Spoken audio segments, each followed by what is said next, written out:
Next हमको इसी में एक दो एग्जांपल और करने हैं जिसमें हम इलेक्ट्रिक फ्लक्स कैलकुलेशन करेंगे, ठीक है। Electric flux calculation using Gauss law, ठीक है। तो देखते हैं इसमें example.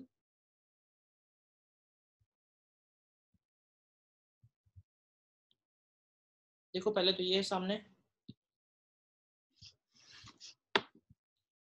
An infinite uniformly charged sheet, एक शीट है with surface charge density sigma cuts through a spherical Gaussian surface of radius capital R, R radius का एक गॉसियन स्फीयर उसको कट कर रही है, सच दैट सेंटर से उसका डिस्टेंस x है। तो हमें गॉसियन सरफेस से फ्लक्स फाइंड करना है।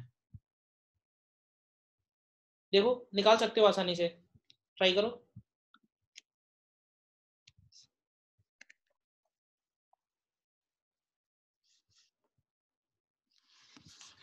देखो करना क्या है इसमें, गॉसियन सरफेस है, क्लोज सरफेस है, क्लोज सरफेस से फ्लक्स निकालना है तो सबसे पहले दिमाग में यही आना चाहिए कि समहाउ हमको कैलकुलेट करना है charge enclosed by the surface, ठीक है। यानी हमें ये वाला इतना चार्ज कैलकुलेट करना है, ये शीट का ये कितना पोर्शन इसके अंदर है। अब ये कैलकुलेट करने के लिए काम करो, हमें इस शीट का रेडियस चाहिए, कितना रेडियस इसका अंदर है। मान लेते हैं इस शीट का रेडियस स्मॉल आर अंदर है, तो इस स्मॉल आर की वैल्यू हम लोग लिख पाएंगे, R square is equal to बन जाएगा small R square plus X square, तो स्मॉल आर स्क्वायर हो जाएगा R square minus X square, तो क्यू इनक्लोज्ड की वैल्यू हो जाएगी सिग्मा इंटू एरिया, और एरिया सर्कुलर बनेगा ना, ये बात तो विजुलाइज हो रही है ना, जो एरिया बनेगा वो सर्कुलर बनेगा, ये बात विजुलाइज हो रही है।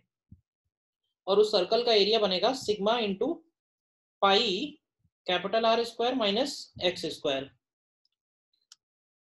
बोलो। और बस इसके बाद फ्लक्स की वैल्यू क्या हो जाएगी, flux is simply Q in upon epsilon naught, हो जाएगा sigma pi R square minus X square upon epsilon naught. कर लिया ना सभी ने, बोलो। Yes yes. ठीक है, नेक्स्ट देखना।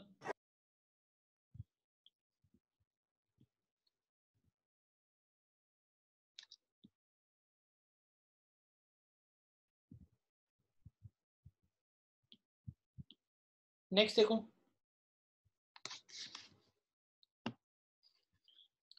figure shows an imaginary cube, side A uniformly charged rod of length A moves towards right at a constant speed v, at t equal to 0 right end of the rod just touches the left face of the cube, तो plot the graph between electric flux passing through the cube versus time।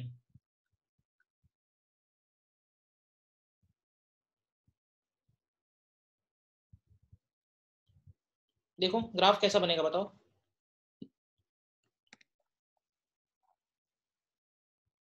देखो इसमें starting की situation दी हुई है जब ये rod just enter होना शुरू हो रही है, तो इसमें एज्यूम कर लेते हैं कि टी टाइम के बाद, suppose till T equal to T, इस रॉड का कितना चार्ज या एक तरह से कितना लेंथ अंदर आ गया होगा। तो अगर लेंथ निकालोगे तो ये लेंथ की वैल्यू क्या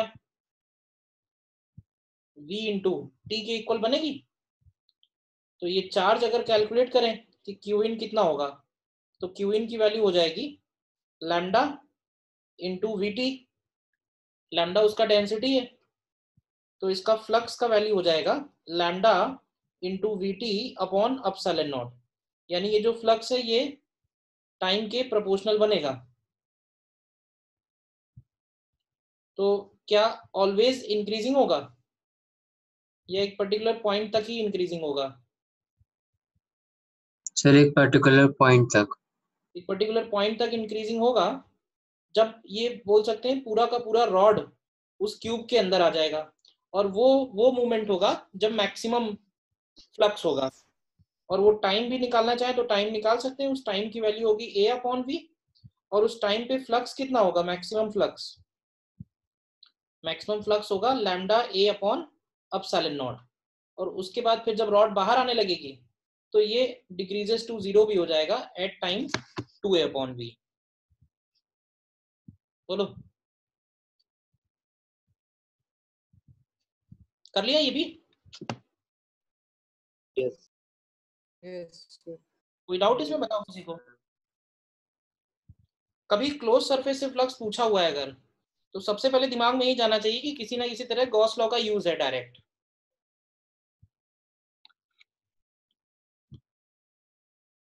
और देखो एक और अच्छा क्वेश्चन है,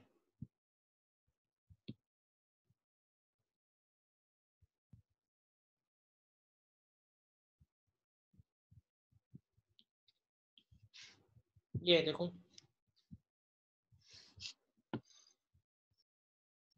an infinitely long uniform line charge distribution of charge per unit length lambda lies parallel to y axis in yz plane। देखो ध्यान से, दिख रहा है वो 3D फिगर है, at z equal to √3a/2। Find the electric flux through this line charge through a rectangular surface AB CD lying in the xy plane with its center at origin। नीचे एक ABCD का rectangle है, उससे flux find करना है हमको।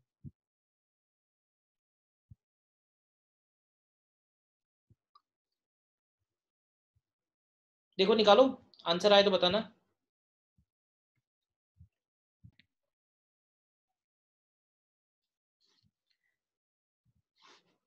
इस question में अगर तुम देखोगे ध्यान से तो क्लोज सरफेस तो नहीं है, ये जो सरफेस नीचे दी हुई है ये रेक्टेंगुलर सरफेस, ये क्लोज तो नहीं है, ओपन सरफेस है, ठीक है। और ये लाइन चार्ज है, और लाइन चार्ज का जो इलेक्ट्रिक फील्ड है वो कैसा होता है, लाइन चार्ज का जो इलेक्ट्रिक फील्ड है वो उस लाइन से r डिस्टेंस पे λ/2πε0r होता है और अवे रहता है, यानी ऐसे बोल सकते हैं कि सिलेंड्रिकली आउटवर्ड होता है, सिलेंड्रिकली आउटवर्ड होता है और r डिस्टेंस पे सिलेंड्रिकली सिमेट्रिक होता है, ठीक है ना। तो अब उस केस में देखा जाए तो r पे डिपेंडेंट है, यानी नॉन यूनिफॉर्म इलेक्ट्रिक फील्ड है, तो इस सरफेस से फ्लक्स कैसे निकाला जाए। बट यहाँ पे एक छोटी सी खास बात नोट करने वाली है, ये जो डिस्टेंसेस दिए हुए हैं, इस शीट का एक लेंथ दिया हुआ है ये वाला √3 है, और इसका यहां से हाइट दिया हुआ है √3a/2। तो अगर तुम ध्यान से जरा देखो, अगर हम इसको इधर से देखें, सपोज ऑब्जर्वर इधर से देख रहा है उसके लेंथ के अलोंग, तो हमको ये जो चार्ज है लैम्डा, ये हमको एक ही जगह नजर आएगा, और इसके नीचे हमको यहाँ पे ये शीट नजर आएगी, देखो ध्यान से, और ये लेंथ दी हुई है √3a/2, और ये लेंथ हो जाएगी √3a, यानी जस्ट उसका डबल लेंथ है। तो जस्ट उसका डबल लेंथ होने से क्या होगा कि अगर हम इस शीट को बोल देते हैं, ये हो गई शीट ABCD, तो अगर इसी तरह की हम शीट इसके चारों तरफ लाके जोड़ दें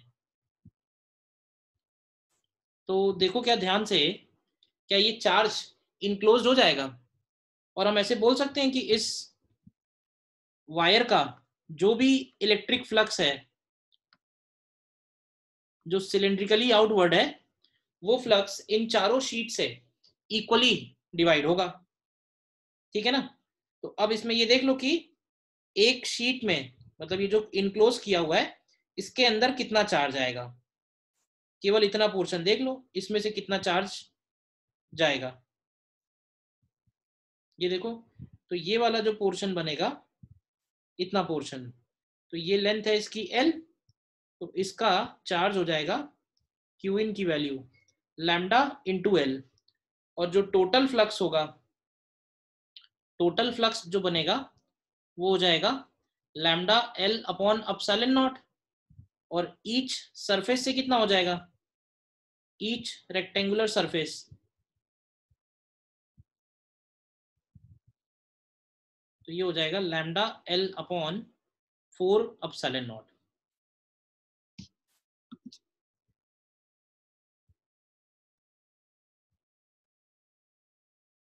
λL/4ε0।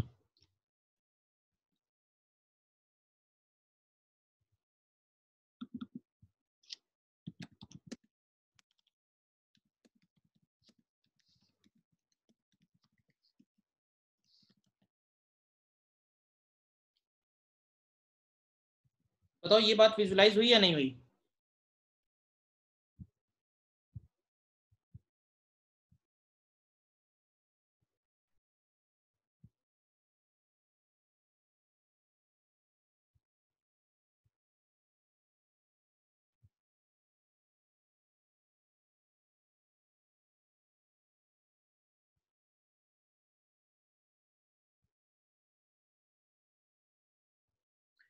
शीट को ऑब्जर्व कैसे किया है, तो थोड़ा 3 डायमेंशन है।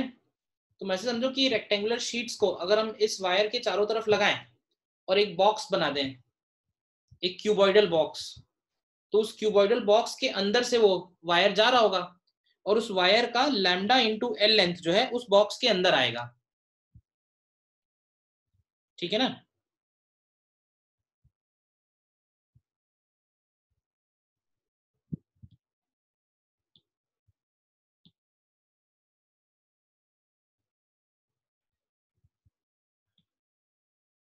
वो 3 डायमेंशन है, थोड़ा सोचना तो पड़ेगा ही।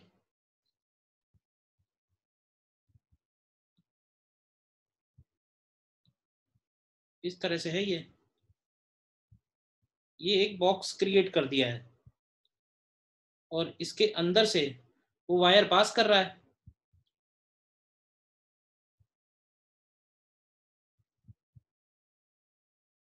ठीक है ना?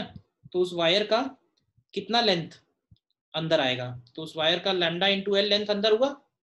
और क्योंकि इस वायर का जो फील्ड होता है वो कैसा होता है, वायर का फील्ड वायर के परपेंडिकुलर होता है, तो वो जो फील्ड होगा वो इन चारों सरफेस से पास होगा।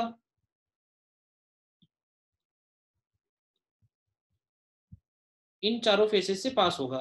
एक फेस ये हो जाएगा, एक फेस ये हो जाएगा, एक ये इधर वाला फेस हो गया और एक ये इधर वाला फेस हो गया। तो हर एक से फ्लक्स कितना हो जाएगा, इक्वली डिवाइड होगा।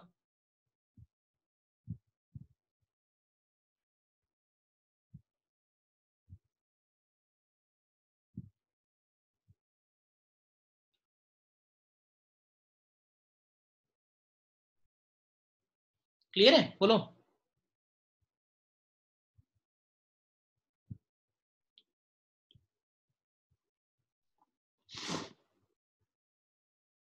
ठीक है,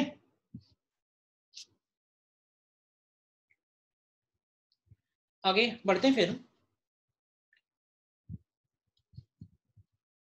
देखो इसी का एक और एप्लीकेशन है और उसमें हम लोग एक पॉइंट और इंट्रोड्यूस करेंगे यहाँ पे। तुमने सुना होगा सॉलिड एंगल। ठीक है, तो देखना ध्यान से क्या है सॉलिड एंगल।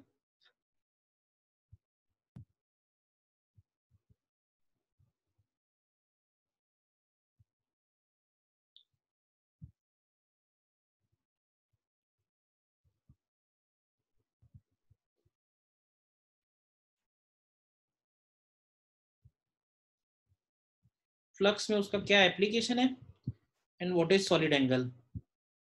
सॉलिड एंगल इससे पहले कहीं आया है क्यों भाई? Yes sir. कहाँ पे आया है?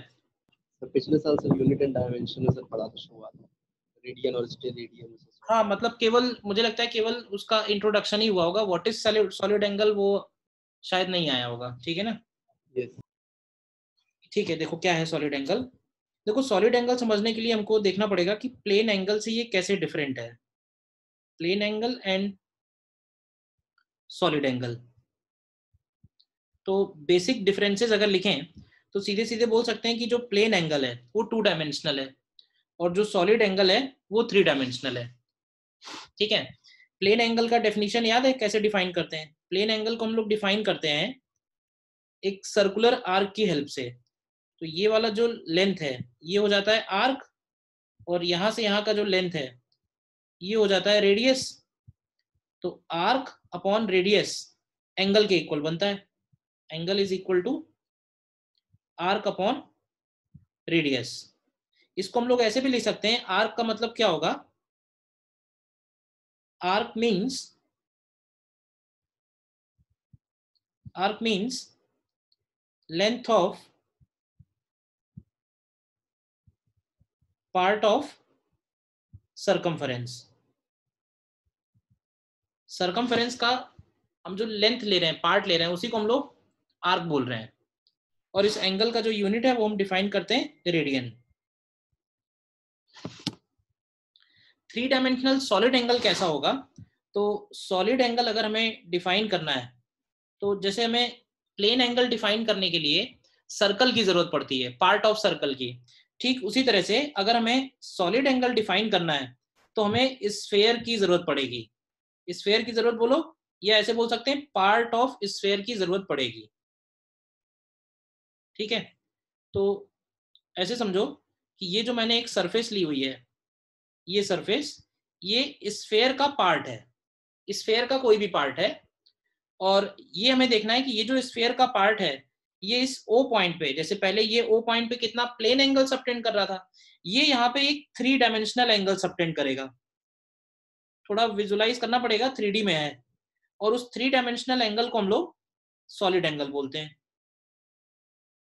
डेफिनेशन बिल्कुल वैसे ही है जैसे कि प्लेन एंगल का है। प्लेन एंगल में हम लोग बोलते हैं it is arc upon radius, और आर्क को मैंने बोला part of circumference upon radius. तो ये जो सॉलिड एंगल है, सॉलिड एंगल का डेफिनेशन बनेगा, solid angle is equal to area of part of sphere upon radius whole square. ये भी डायमेंशनलेस क्वांटिटी बनेगी, यूनिट इसका आएगा और इसका यूनिट होता है स्टेरेडियन। ये बताओ पहले, थोड़ा सा डिफरेंस क्लियर हुआ दोनों में? ऐसे विजुलाइज करो कि जो एक सर्कल है, सर्कल अपने सेंटर पे 2 पाई का प्लेन एंगल सबटेंड करता है। कैसे आया 2 पाई? तो 2 पाई आया सर्कल का सरकमफरेंस, कंप्लीट आर्क हो गया 2 pi r and divided by r, तो 2 पाई एक तरह से मैक्सिमम प्लेन एंगल हुआ। सिमिलरली अगर हम एक स्फेयर के सेंटर पे पहुंच जाए, स्फेयर के सेंटर पे विजुलाइज करो, तो अगर स्फेयर के सेंटर पे होंगे तो पूरा का पूरा जो स्फेयर है वो उसके सेंटर पे 3 डायमेंशनल एंगल जो सबटेंड कर रहा है उसको हम लोग बोल रहे हैं सॉलिड एंगल। और उस सॉलिड एंगल की वैल्यू अगर हम लोग निकालें तो पूरे स्फेयर का एरिया लेना होगा, तो पूरे स्फेयर का एरिया होता है 4 पाई आर स्क्वायर, तो 4 पाई आर स्क्वायर को हम लोग डिवाइड करेंगे आर स्क्वायर से, तो वो निकल के आएगा 4 पाई। ठीक है ना? नीचे ऐसे लिख सकते हैं कि complete circle subtends an angle 2 pi at center। तो यहां पे लिखेंगे कि कंप्लीट स्फेयर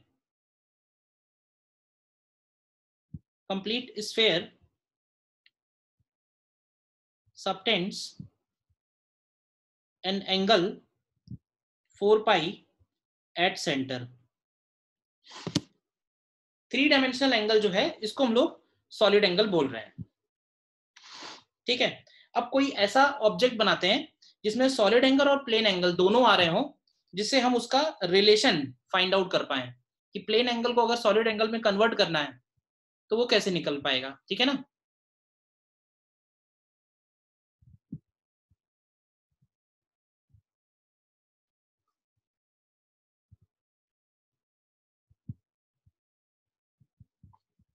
तो उसके लिए क्या करेंगे, उसके लिए हम लोग एक कोन देखेंगे। ठीक है, सपोज ये कोन है, देखो ध्यान से,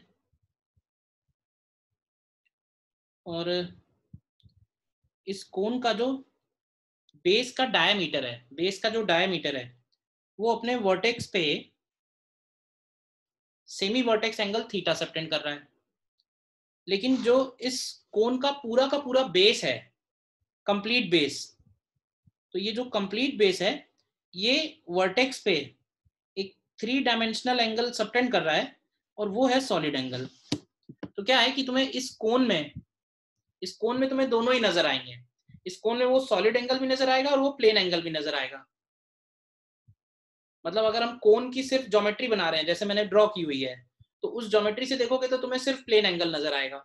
बट अगर उस कोन को तुम 3D में विजुअलाइज करोगे तो तुमको लगेगा कि कोन का जो बेस है वो सेंटर पे 3 डायमेंशन एंगल सबटेंड कर रहा है, वो सॉलिड एंगल है।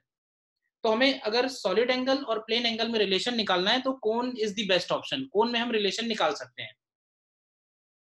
ठीक है, तो कैसे निकालेंगे रिलेशन?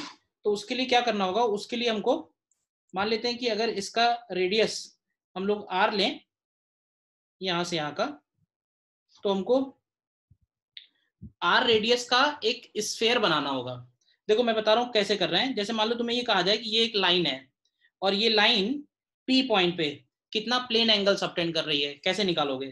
तो प्लेन एंगल कैसे सबटेंड कर रही है, कितना सबटेंड कर रही है, तो उसके लिए तुम इस लाइन के दोनों एंड्स को ज्वाइन करोगे और ये एंगल मेजर कर लोगे। खैर हमको एंगल मेजर करना आता है इसलिए हम एंगल मेजर कर लेते हैं, मतलब डिवाइसेस है हमारे पास। बट अगर हम कहेंगे नहीं बेसिक मेथड से चलो, तो बेसिक मेथड तो यही कहेगा कि तुम क्या करोगे, r रेडियस का यहाँ पे एक आर्क क्रिएट करोगे, एक आर्क बनाओगे और उस आर्क का लेंथ l लिखोगे और इस थीटा को बोलोगे this theta is equal to l/r। तो जितना ये line A B angle subtend कर रही है उतना ही ये आर्क सबटेंड कर रही है। तो हमने क्या किया, r रेडियस का एक आर्क बनाया, उसका लेंथ मेजर किया, डिवाइड बाय रेडियस। बोलो this is for plane angle. Similarly for solid angle में क्या करना होगा, सॉलिड एंगल के लिए हमको r रेडियस का एक स्फीयर बनाना पड़ेगा। ठीक है, और r रेडियस का अगर हम स्फीयर बनाएंगे तो वो कुछ इस तरह से ज्योमेट्री बनेगी। देखो ध्यान से, एक बल्जिंग जैसा छोटा सा कॉन्वेक्स शेप आएगा निकल के, और हमें उस कॉन्वेक्स शेप का एरिया चाहिए, कॉन्वेक्स शेप का एरिया चाहिए। तो वो एरिया कैसे निकालोगे? अब ये थोड़ा सा डिफिकल्ट नहीं है बट वही ज्योमेट्री थोड़ी सी समझनी है।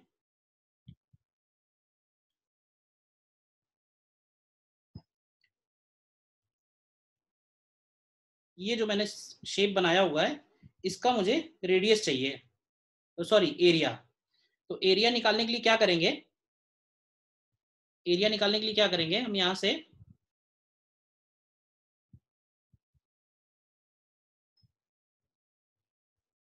ये रेडियस r है पूरी, थीटा एंगल पे एक डी थीटा सबटेंड करने वाला एक एलिमेंट लेंगे और थीटा एंगल पे हम पूरा ये सर्कल घुमा देंगे और डी थीटा पे भी पूरा घुमा देंगे। तो ये हमको ध्यान से देखो एक रिंग निकल के आएगी। ठीक है, इस रिंग का ये वाला जो थिकनेस होगा, ये थिकनेस होगा r डी थीटा, और इस रिंग का अगर हम लोग रेडियस लिखें तो ये रेडियस होगा r साइन थीटा। देखो, तो इस रिंग का अगर हम dA लिखें डिफरेंशियल एरिया, तो वो एरिया होगा 2 पाई r साइन थीटा और इनटू इसकी थिकनेस, थिकनेस यानी r डी थीटा, और इसको इंटीग्रेट करते हैं फ्रॉम 0 टू थीटा। तो देखो एरिया कितना निकल के आएगा, ये आएगा 2 पाई r स्क्वायर, साइन थीटा का इंटीग्रेशन हो जाएगा माइनस कॉस थीटा, और इसको 0 से थीटा इंटीग्रेट करेंगे तो ये एरिया की वैल्यू आएगी 2 पाई r square 1 minus cos theta. देखो पहले यहाँ तक क्लियर है या नहीं, यहाँ तक कोई डाउट है बताओ?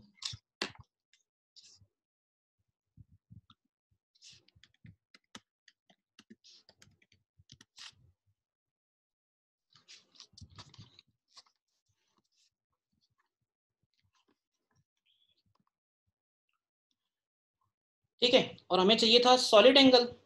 तो सॉलिड एंगल को हम लोग लिखेंगे, क्या लिखेंगे, area, area upon R square. तो देखो एरिया अपॉन आर स्क्वायर करोगे तो तुमको एक रिलेशन मिल जाएगा 2 पाई 1 माइनस कॉस थीटा।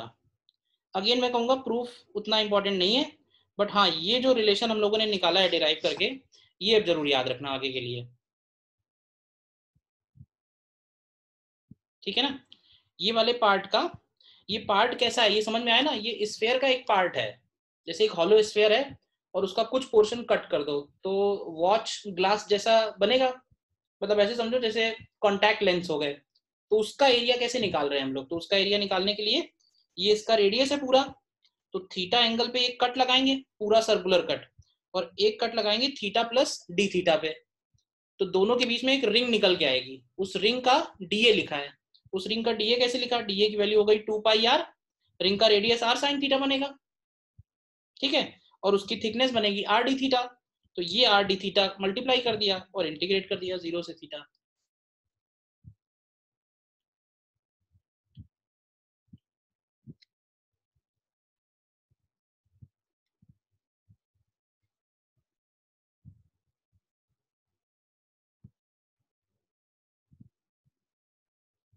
देखो ध्यान से,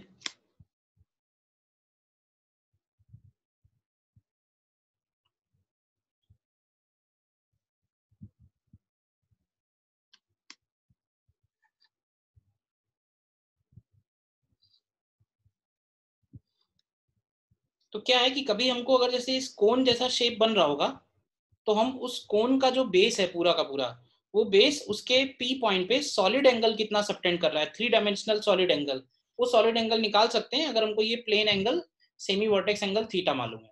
ध्यान रखना कि ये जो फॉर्मूला है ये फॉर्मूला सिर्फ इस कोन के कंटेक्स्ट में ही ट्रू है। एक हम कोन डिजाइन कर रहे हैं और उस कोन में ही रिलेशन लिख रहे हैं, किसी भी शेप के लिए नहीं बना सकते हैं, ठीक है ना। कोन के लिए ही वैलिड है, कोन का जो बेस है वो सर्कुलर है तो कोन के लिए ही वैलिड है वो, ठीक है। अब इसमें एक बात ये देखते हैं कि फ्लक्स में इसका क्या यूज है, जो हम लोग फ्लक्स में पढ़ रहे हैं इसका, तो फ्लक्स में इसका क्या यूज है, तो इसको अलग से नोट करके लिख सकते हो।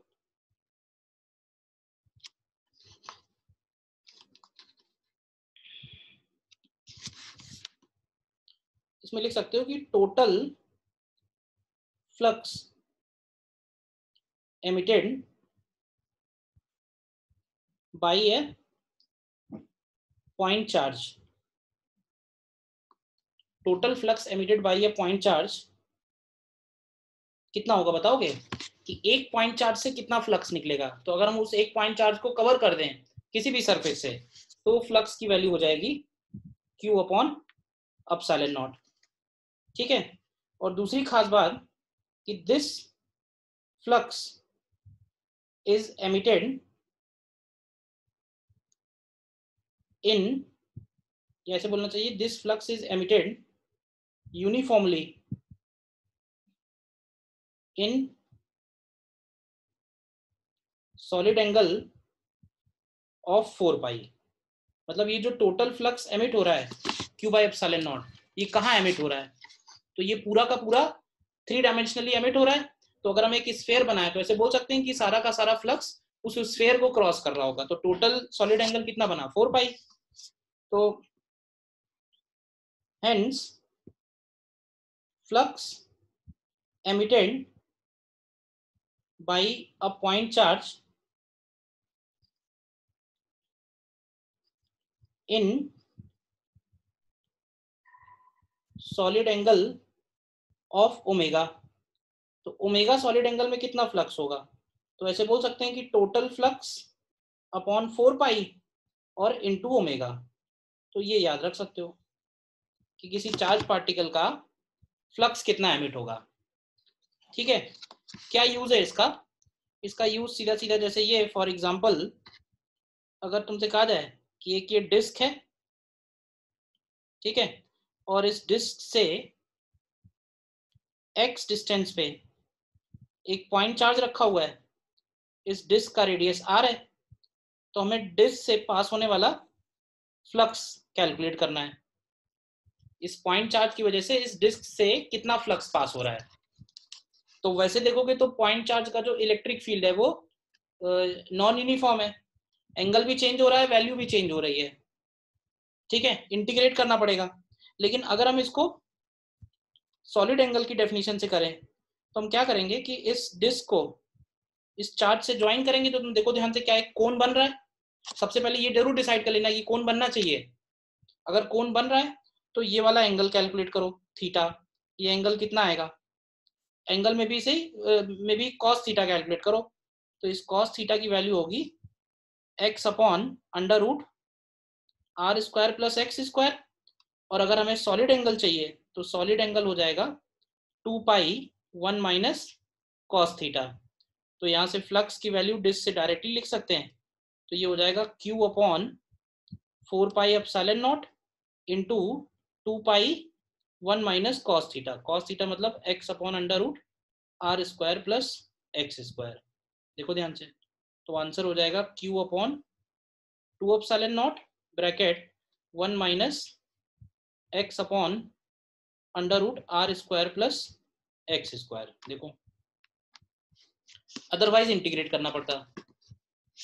तो सॉलिड एंगल का यहाँ पे यही सिग्निफिकेंस है कि पॉइंट चार्ज का उस पर्टिकुलर एंगल में कितना फ्लक्स है। टोटल 4 पाई एंगल है, तो पर यूनिट एंगल कितना हो जाएगा अपॉन 4 पाई, और ओमेगा में कितना होगा इनटू ओमेगा। देखो ध्यान से, ये लास्ट वाला एग्जांपल और इसके पहले की थ्योरी में कहीं कोई डाउट है बताओ।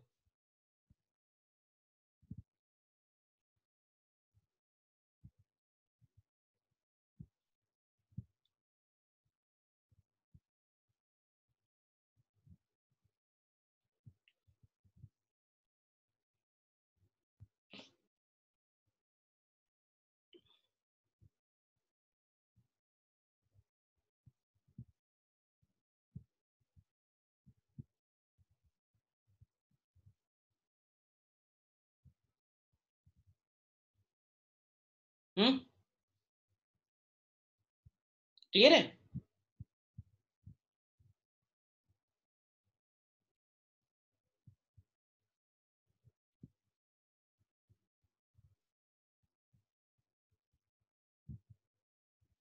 भाई ये जो मैंने लिखा है कि ये जो पॉइंट चार्ज है, इसको जो जो लिख रहा हूं मैं, तुम विजुलाइज करो।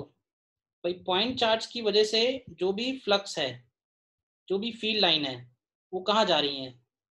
वो रेडियली आउटवर्ड निकल रही है। तो ये हो गया इसका टोटल फ्लक्स। कितना टोटल फ्लक्स है ये?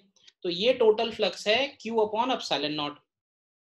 ठीक है, कितने एंगल में डिस्ट्रीब्यूटेड है, कितना सॉलिड एंगल है? तो पूरा स्फीयर कितना सॉलिड एंगल बनाता है? 4 पाई। तो अपॉन 4 पाई कर दिया, Q upon 4 pi epsilon not. तो ये हो गया पर यूनिट सॉलिड एंगल। और पर यूनिट सॉलिड एंगल अगर निकल आया तो उसमें ओमेगा मल्टीप्लाई कर दो, तो ओमेगा के सॉलिड एंगल में आ गया। ठीक है ना?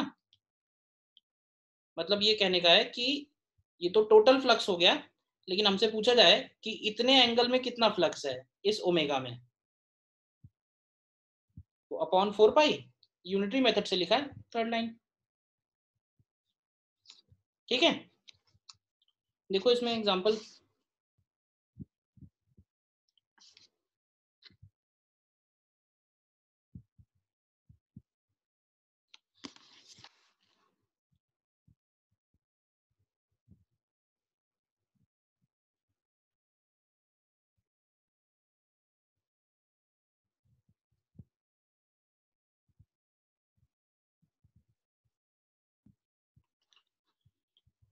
मान लेते हैं कि ये एक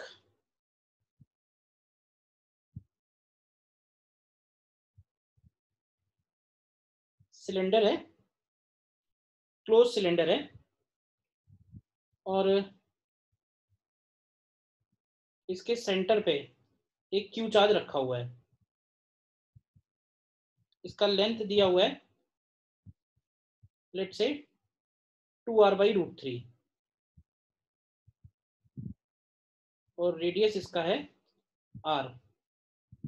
तो हमें निकालना है flux passing through curved portion of cylinder. मतलब ये पूरा क्लोज सिलेंडर है, 2 फ्लैट पोर्शन है और एक कर्व्ड पोर्शन है। तो हमें फ्लक्स निकालना है, flux passing through the curved portion of the cylinder. बताओ निकाल के।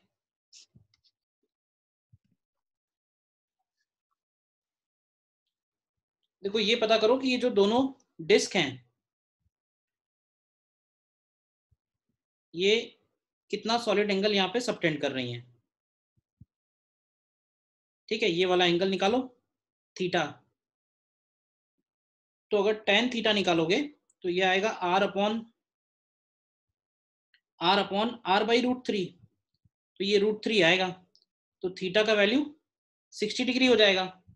तो इन दोनों जो प्लेन सरफेस हैं, ये प्लेन सरफेस कितना सॉलिड एंगल सबटेंड कर रहे हैं? तो वो सॉलिड एंगल हो जाएगा 2 पाई 1 माइनस cos 60।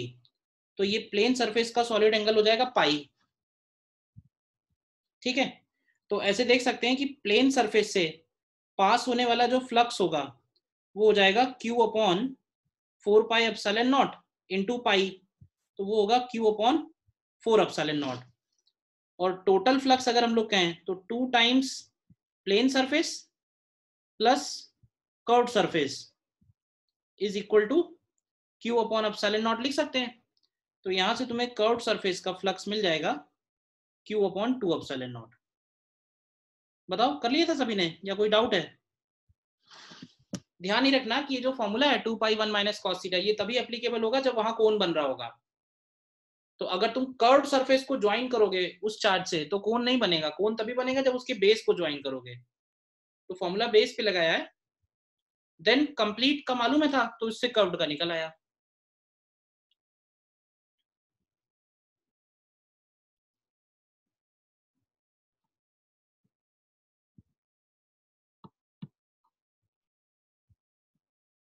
ठीक है, इसी का एक एप्लीकेशन ये भी है। नेक्स्ट क्वेश्चन में ये रिलेशन हम लोगों ने लिखा था Q1 charge and minus Q2 charge, और फील्ड लाइन यहाँ से अल्फा एंगल पे निकल रही है और यहाँ पे बीटा पे पहुंच रही है। तो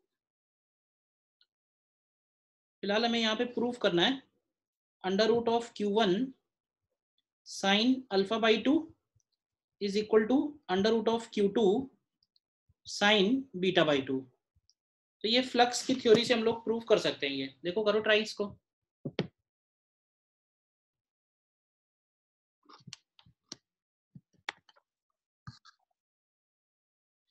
इसमें हम लोग ये बोल सकते हैं कि कोई भी चार्ज, किसी भी चार्ज से अल्फा एंगल में जितना फ्लक्स निकल रहा है वो दूसरे चार्ज पे बीटा एंगल पे पहुंच रहा है। क्यों भाई? इस रीजन का फ्लक्स इक्वल कर सकते हैं। तो flux emitted and flux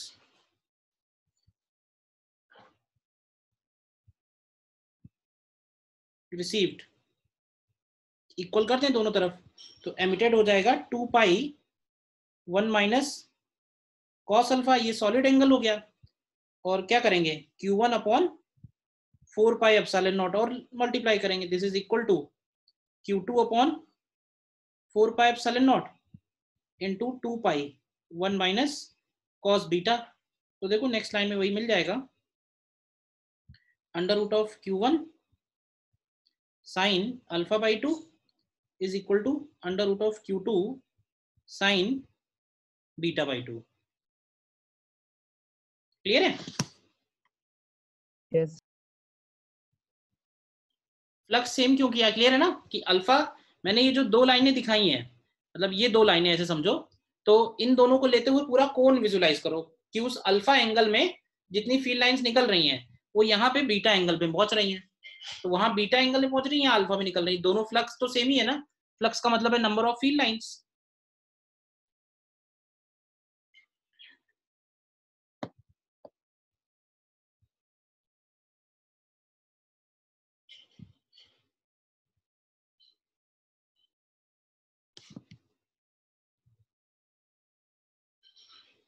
sir, लेकिन नंबर ऑफ फील्ड लाइंस हम चार्ज के रेशियो में लेते हैं ना। हाँ, नंबर ऑफ फील्ड लाइंस हम चार्ज के रेशियो में लेते चार्ज हैं। के रेशियो में लेते हैं, बट वो total number of field lines होती हैं। हम यहाँ पे बात कर रहे हैं कि Q1 और Q2, यहाँ पे जो ये दो फील्ड लाइन मैंने दिखाई ना, इनके बीच में, इस एंगल के बीच में जितनी फील्ड लाइन इधर से निकल रही होंगी, इस एंगल के बीच में उतनी फील्ड लाइन यहाँ पहुंच रही है। बस Q1 Q2 के मैग्नीट्यूड अलग होने की वजह से क्या हुआ कि अल्फा और बीटा अलग अलग है। Total number of field line जो निकल रही होंगी Q1 से और जो टोटल पहुंच रही होंगी Q2 पे, वो Q1 Q2 की प्रोपोर्शनल होगी। हम लोग इक्वल कर रहे हैं इस अल्फा एंगल का फ्लक्स और इस बीटा एंगल का फ्लक्स। Okay sir.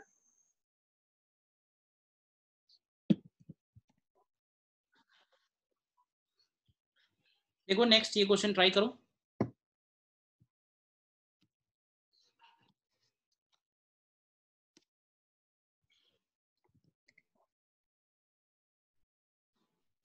अब इसमें पूरा का पूरा विजुअलाइज करने का ही है।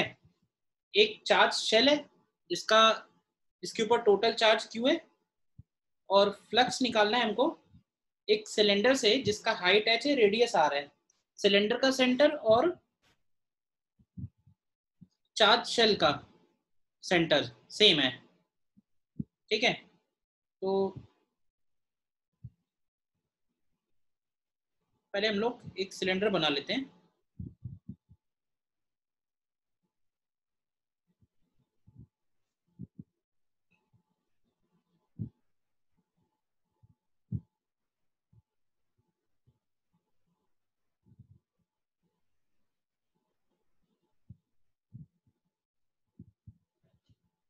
ठीक है, तो सपोज ये r रेडियस है और इसका हाइट h है।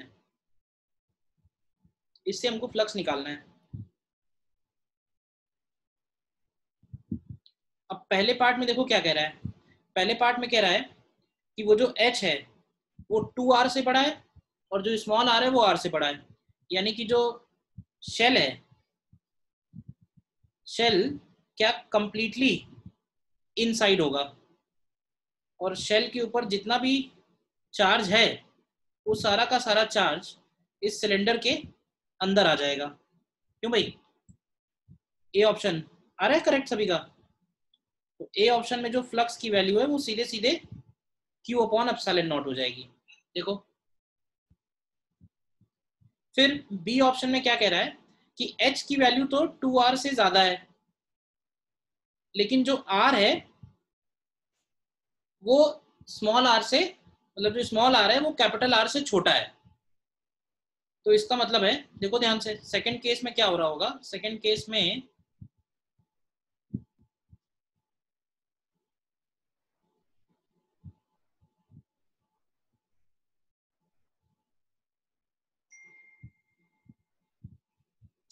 में कुछ इस तरह का सिचुएशन है, ठीक है। R तो छोटा है लेकिन H बड़ा है, तो H को बड़ा करना पड़ेगा।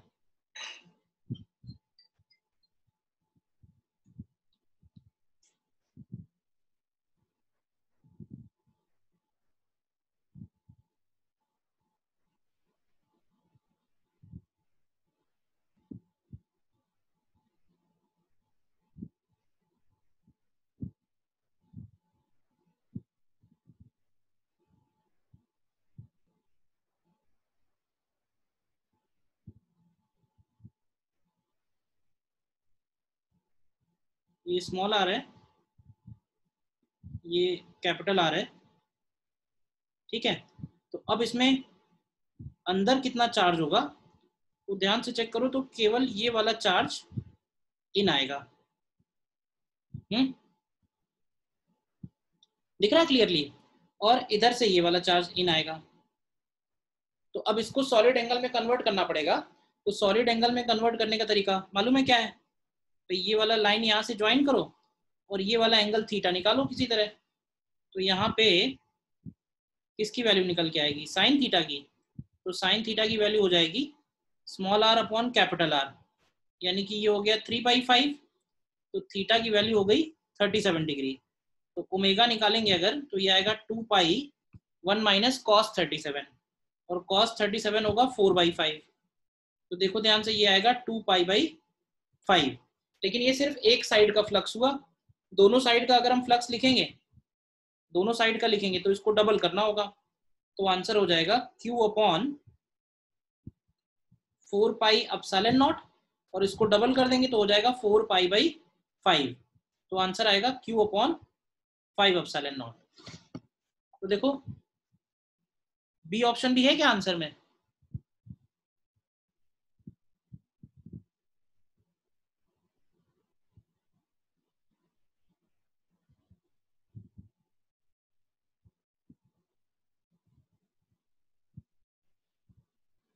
बी ऑप्शन है आंसर में?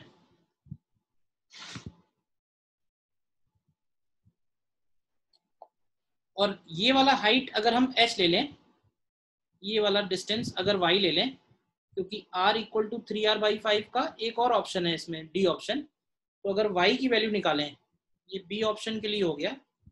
और डी ऑप्शन के लिए अगर y निकालें तो y की वैल्यू हो जाएगी r cos 37 यानी कि 4r/5। तो अगर h का वैल्यू 8r/5 से छोटा है तो इसका मतलब है कि वो सिलेंडर कंप्लीटली उसके अंदर होगा। Then cylinder will be completely inside sphere और उस केस में फ्लक्स की वैल्यू 0 आ जाएगी। तो डी ऑप्शन भी सही है। क्लियर है? बताओ, अच्छा क्वेश्चन है ये? कहाँ डाउट है बताओ? Yes, sir. सारा कुछ विजुलाइज करने का खेल है। कॉन्सेप्ट तो बहुत सीधा सीधा है कि कितना चार्ज अंदर है, बस हमें यही पता करना है।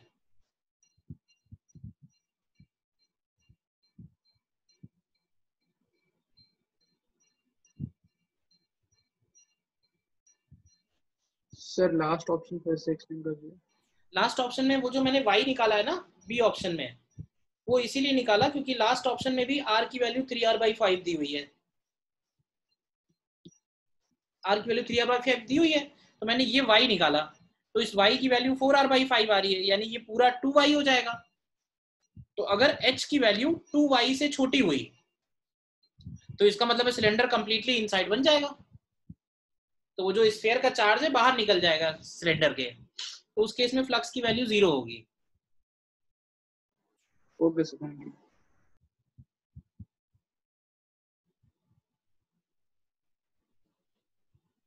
ठीक है, तो ये है गॉस लॉ का फर्स्ट एप्लीकेशन जिसमें हम कैलकुलेशन ऑफ फ्लक्स निकालते हैं। तो यूजिंग सॉलिड एंगल भी हो गया, यूजिंग गॉस लॉ हो गया और यूजिंग डेफिनेशन हो गया। कहने का मतलब है अब हम फ्लक्स किसी भी सिचुएशन में कैलकुलेट कर सकते हैं। तो नेक्स्ट लेक्चर में हम लोग इलेक्ट्रिक फील्ड एप्लीकेशन देखेंगे यूजिंग गॉस लॉ, वो भी बहुत इंपॉर्टेंट पार्ट है। ठीक है ना, इसको यहीं तक रखते हैं लेक्चर को।